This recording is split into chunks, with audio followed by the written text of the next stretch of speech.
حضرت ابو ذر رضی اللہ تعالیٰ عنہ سے مروی ہے، انہوں نے فرمایا، میں نے عرض کی، اے اللہ کے رسول صلی اللہ علیہ وآلہ وسلم، سب سے پہلے کون سی مسجد بنائی گئی؟ نبی صلی اللہ علیہ وآلہ وسلم نے فرمایا، مسجد حرام۔ میں نے کہا، پھر کون سی؟ فرمایا، مسجد اقصی۔ میں نے کہا، ان کے درمیان کتنی مدت کا فاصلہ ہے؟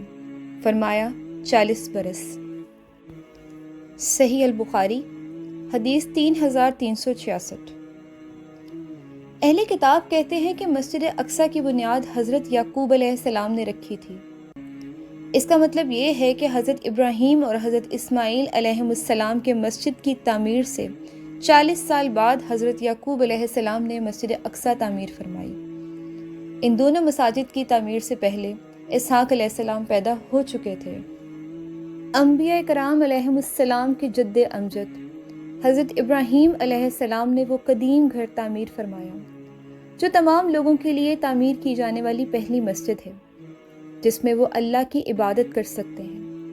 اللہ نے آپ علیہ السلام کو وہ جگہ بتائی جو اس کی تعمیر کے لیے مقدر کی جا چکی تھی۔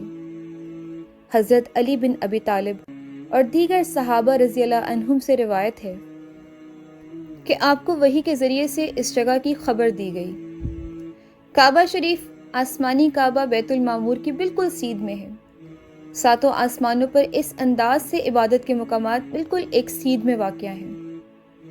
بعض علماء نے فرمایا ہے کہ ہر آسمان میں ایک گھر یعنی عبادت کا مقام ہے، جس میں اس آسمان کے فرشتے اللہ کی عبادت کرتے ہیں۔